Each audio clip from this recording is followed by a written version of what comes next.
izgubiš stan, izgubiš kuću, cura te ostavi, žena te ostavi, ako imaš djecu, uzme ti djecu, nemaš ništa, sve se raspada oko tebe. Uvijek postoji najbolji potez. Pozdrav ekipa, dobrodošli u još jedan novi video. Ako pitate gdje sam, sad sam na Sljemenu. Sad sam se malo odvozao, da vidite kako je dobro pogled odavdje. Opa! Vrati se u grad Zagreb. Koja tema današnjeg videa? Pa, iskreno, zaboravio sam temu, ali eto, ajde, kad sam već ovdje da napravim video. Nisam bio dobre volje, ironično je to kako sad radim video kad nisam raspoložen, a kad jesam raspoložen, onda ne radim. Napravio sam grešku na poslu, koja da bilo kome drugome ispričam šta je bilo, rekao bi pa dobro, nije tako strašno, ali ja sam u takvoj situaciji da je to ocjenjivanje šta god učiniš. I ja sam kriv, prihvaćam odgovornost, ali to je tako teško padne i svaki dan je neka zajebancija. Današnja tema videa je kako se snositi sa životnim problemima, kako reagirati na njih, kako ih podnositi. Pa ne znam, kad god ja imam neki problem u životu, uvijek pokušam krenut od sebe. I to sam primijetio da, barem ljudi koje ja znam, jako malo ljudi to čini. Jako malo ljudi zapravo kad se susretnu sa nekim problemom, bili oni krivi ili ne, jako rijetko oni krenu od sebe i razmišljaju ok, kako sam ja mogu utjecati na ovo da se ovo ne dogodi, da se ne dogodi ovaj problem, da li sam ja mogao utjecati na njega. I u 99% slučajeva kad se zapitate, uvijek ima nešto što ste mogli učiniti, što ste mogli napraviti da spriječite taj problem. Da ga već prije riješite. Što kažete na ugencu? Sad sam ja na Sljemenu, znate, sad se provozao, sad sam Initial D provozao, sad više nisam toliko rage baitan, sad sam se skroz smirio u Swift Sport. Za sve one koji pitaju, da, Mazda ide, Mazda je na prodaju, pred nama je svjetla budućnost, znači sljedeći auto će biti bomba. Već neki znate, šta bi to moglo biti, još ništa se ne zna, možda dobijemo ponudu za 330i, molim? Molim G20 330i, molim? Ne. Možda. I uvijek pokušavam reagirat što pozitivnije. Znači ja kad završim sa poslom, ja imam toliki psihički stres na poslu da kada sam gotov s njim, kada krenem doma, kada idem obaviti druge obaveze, ja se ne želim s time bakčat, živcirat. Uvijek pokušavam ići na neku pozitivnu stranu, barem se nadam da drugi misle o meni o nekom pozitivcu, da kad god me vide, uvijek sam sretan. Nikad nisam buraz da mi pitaš kaj ima, grozno. U depresiji sam, ništa mi se ne da.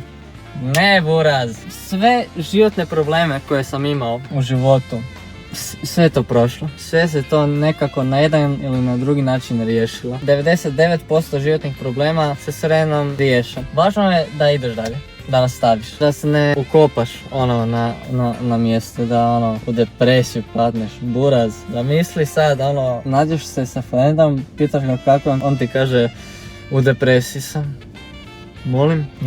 Ne, fake news, ne. Da citiram Luku Tejta iz TRV-a. Mislim da je to bilo jučer na predavanju. Bila baš tema ti životni problemi. I on kaže, i u situaciji da izgubiš krov na glavu, izgubiš stan, izgubiš kuću, cura te ostavi, žena te ostavi, ako imaš djecu, uzme ti djecu, nemaš ništa, dobio si otkaz, nemaš para, sve se raspada oko tebe.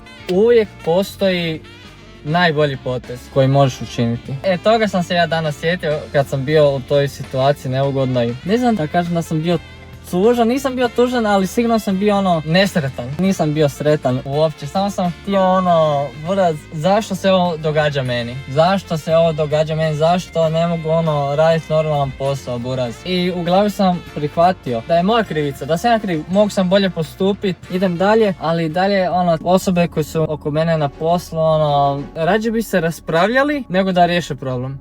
Evo, zamislite vi takve ljude. Ljude koji kad se dogodi neki problem, oni bi se rađe raspravljali oko toga, gledali ko je kriv. Zamisli ti da se dogodi problem i ti ideš sada naći neko ko je kriv za ovo, ko je kriv. Kako nikada takvi ljudi ne mogu krenuti od sebe, nego uvijek traže nekog drugog krivca. Oni sami nikad nisu krivi, ali uvijek znaju naći krivca. To se kaže na našem jeziku luda kuća. I u tom trenutku razmišljam da sve to jad i bijeda, ali se onda sjetim, uvijek postoji najbolji potez. Uvijek postoji najbolji potez. I šta se dogodilo? Krenuo sam dalje, pokušao sam, bio sam nesretan, ali isto kad se dogode takve neke situacije, ne želim ne poludim, ne raspravljam se, ne svađam se, nego ja se skroz povučem. Znači ne želim se raspravljati, ne želim se živicirat, nesretan sam, ali nastavim raditi posao, nastavim obavljati obaveze koje imam. Ima nekih ljudi koji bi umjesto da se smire, da nastave s poslom, ne, ajmo se sad raspravljati. Kako su to ljudi? Kako su to ljudi? Da se vratim na tu temu što je Luka pričao, kaže i kad sve to dogodi, kad se to sve raspada oko tebe, s vremenom ćeš se ti vratiti na pravi put. Znači s vremenom ćeš opet biti dobre volje, sve će opet biti dobro oko tebe. Možda ne sutra, možda ne za mjesec dana, za godinu, možda će trebati 10 godina, ali s vremenom sve će biti u redu. S vremenom sve će biti u redu. Eto, zapravo i sad kak sam pričao o tome, eto sam se smirio. S ovim što mi se danas dogodilo, opet sam dovoljno svjestan da mogu analizirati svoju situaciju smireno, jasno i shvatiti, čekaj, jesam ja živ, jesu mi roditelji živi, je li mi brat živ, sestra živa, je li imam krov nad glavom, nitko od nas nije gladan, nas je 5 u obitelji i od nas 5 imamo 4 auta. Jesmo svi živi, jesmo svi zdravi, jel svi radimo, jel svi imamo novca, imamo. Zapravo, kad to tako kažem, moj život je zapravo jako lijep. I vjerujem da je i vaš isto. To vam želim reći jer postoji osoba tamo negdje u vašem susjedstvu, gradu, zemlji, kojemu su roditelji upravo umrli, kojemu je brat upravo poginuo, sestra poginula, koji je dobio otkaz, koji nema kinte, kojeg su izbacili iz stana. I vi onda shvatite kako je vaš život lijep. Evo, barem ja mogu govoriti iz svog osobnog iskustva. Do dan danas nisam upoznao osobu za koju bi ja rekao da barem imam njegov život. Ne, nikad. Evo, do dan danas nikad nisam upoznao osobu za koju bi to nešto rekao. Jer shvaćam kako je zapravo moj život lijep. Koliko god možda tuđi život izgledao boljim, mogu shvatiti da to nije to i svako ima svoje probleme. Eto, kaj mogu reći za kraj? Pred nama je svjetla budućnost. Koliko god bilo teško, pred nama je svjetla budućnost. Evo, izbilja, kad usporedim sa nekim svojim predsima, kak je njima bilo u životu, šta su oni morali raditi, učiniti da prežive, da dođu do ovdje gdje jesu danas. Moj život je zapravo jako lijep. Svako ima svoje probleme, ničiji život nije savršen. Pred nama je svjetla budućnost. Idemo, let's go! Evo, novi video kako se nositi sa životnim problemima. Uvijek postoji najbolji potez. Možda potez sam po sebi nije poseban ili u neku ruku dobar, ali je najbolji. Uvijek koristi ono što imaš. I idi dalje, ne smiješ sad, moraš ići dalje, što god bilo ideš dalje, uvijek može gore. To isto, uvijek može gore. No, što se mi danas dogodilo, evo, moglo mi se to dogoditi i mogu sam ja sad, propast provalio. To, zamislite kako bi to onda bilo baš, a zapravo nije i zapravo ja imam jako puno sreće. Evo vidite kako sam ja sada zapravo preokrenuo situaciju to sa time što sam bio nesretan na to kako imam puno sreće. Evo, tako ja razmišljam, preporučio bi vama. Idemo dalje. Pred nama je svjetla budućnost. Pozdrav. Ovo je zapravo moja terapija. Meni ne treba psihijatar. Ovo je moja psihijatrija.